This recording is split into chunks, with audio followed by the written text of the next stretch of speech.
Have you ever been out on a lake or the ocean and maybe someone is sailing with you or you're in a boat and it's just one of those days you just can't get going because there's no wind behind you?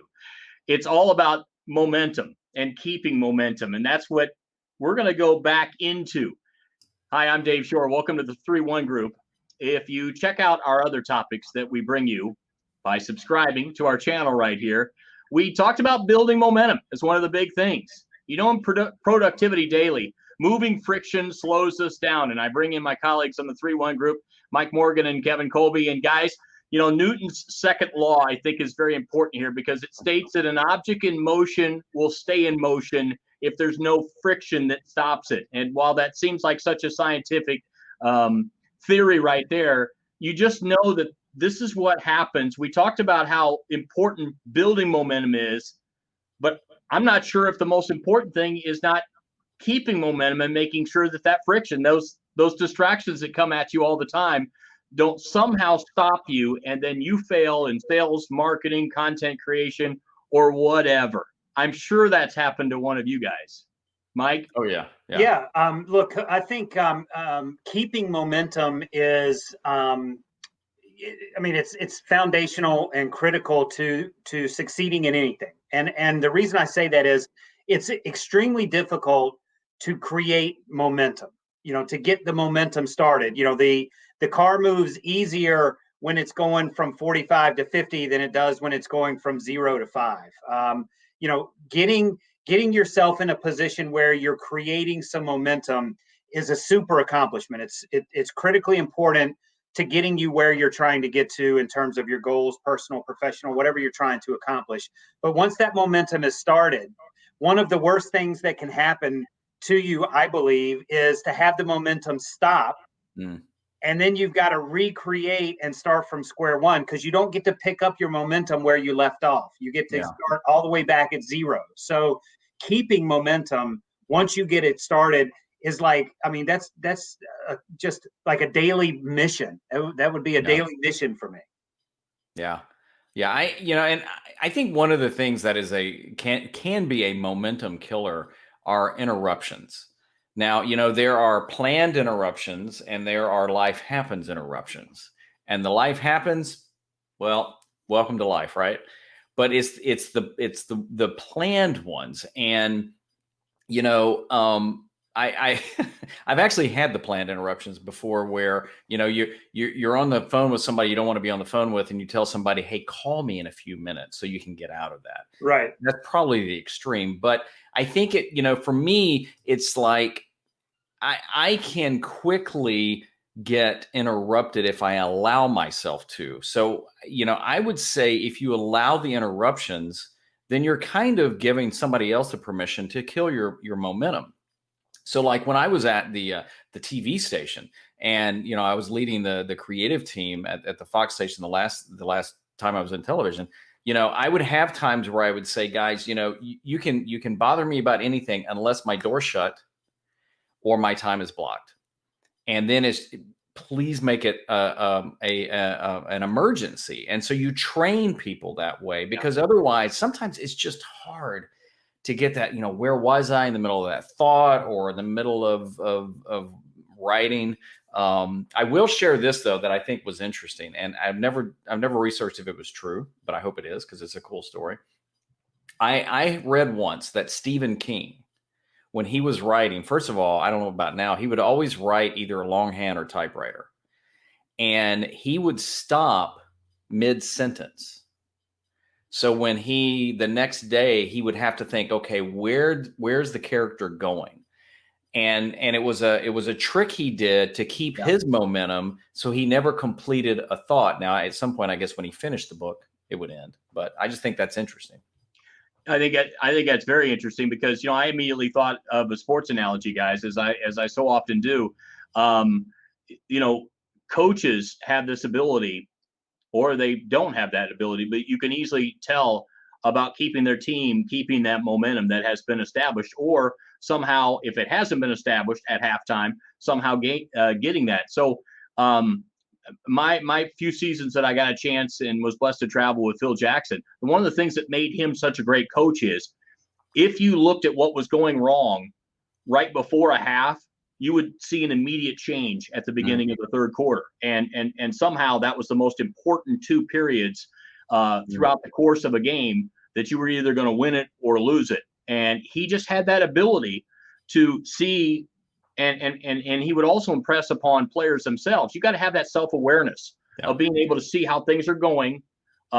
Give yourself some honest reaction while you're doing something to help keep that momentum going. Yeah, let me, I'll give you a currently relevant example of that is in the business world. Actually, even in our personal space, adjusting to the interruption of COVID, right? So, in January and February of this year, everyone had a plan. It was going however it was going at that point, but let's just pretend for the sake of this conversation that it was going well. You had some momentum, some wind in your sails.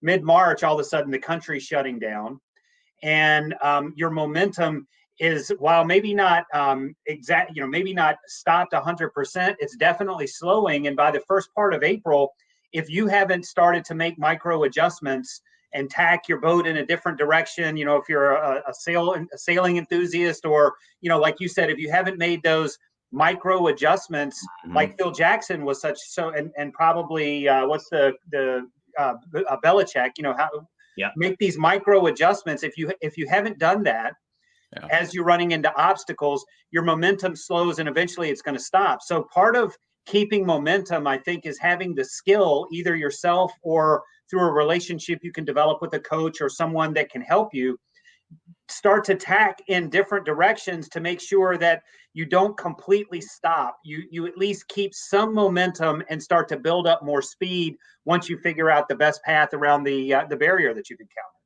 Yeah. And let me share a sports analogy too. I used to play softball for years and coached it some, and I see it even still though in sports is like, when you get preoccupied with what the competitor is doing or something like. So going back to the softball analogy, you hit the ball. Usually have a base coach. But what I've noticed is when the guys stop looking at the base coach and they're trying to run and they're trying to see where the ball is, you lose your momentum. And I was watching a show the other day where the lead athlete kept looking back, and guess what? He lost that match because he was too preoccupied with where the guy was as opposed to where he was getting close to. And the funny thing is, the guy he's looking back at is looking straight ahead. Right. Yeah. That's phenomenal because, we can easily, Mike, I love your analogy of what we went through during the COVID period, because, we heard one of those catchwords was pivot, and the ability to pivot is really the way that keeping momentum. And I think of what you've done so well and the training that you do in terms of sales. I mean, it's just one of those where it's like someone says, I got this, and then having to duplicate that time and time and time again. It's a continual pivot along the way. And I think that's so important. And I think that we learned so much during that time period that we went through in 2020, just by the fact that you talk about having to try to keep momentum during a period of time. This is probably lesson number one that we'll have in our lifetime. Yeah. I think along the lines of keeping momentum, Dave, you touched on something that's probably worth saying again. Success and accomplishment or achievement isn't a linear process. It's a meandering process that almost without exception never goes in the exact pathway that you envisioned it going.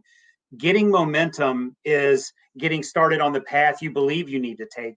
Keeping momentum is where you're just constantly deciding, do I go to the path on the left, or do I try the path in the middle, or should I just go down the path on the right?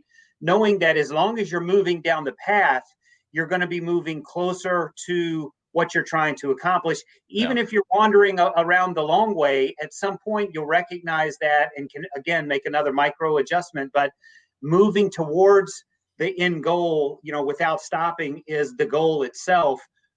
Much better than getting turned around and either walking backwards or sitting down and, taking a break for 2 days when you've got a deadline for when you need to arrive somewhere. It's just, momentum is just critically important. Once you get it, keeping it, even if it's slight momentum, but slight momentum is better than no momentum and coming to a complete stop against what you're trying to Good accomplish. point. Yeah. I think that's an excellent point indeed. Gentlemen, it's been fun because, you know, I look at the experience that all of you bring, and that embodies what you have to do to continue to do successfully day in and day out. And that's why we do this. That's what the 3-1 group is all about, to bring these various expertise and these concepts and show just how they are paralleled amongst everything that you out there are doing as well. And we talked about keeping momentum. If you didn't see us talk about building momentum, that's really a tough one as well to get that first step going. So want to make sure that you subscribe to our channel here on the 3-1 group. Also go down there and check out the one on getting momentum as well. And you may have some questions that you would like us to debate as well. Make some comments in there. Send us your questions as well, because we love topics that hit all those points between everything that you're trying to accomplish out there as well. Well, for Mike Morgan and Kevin Kolbe, I'm Dave Shore. Thanks for joining us here on the 3-1 group.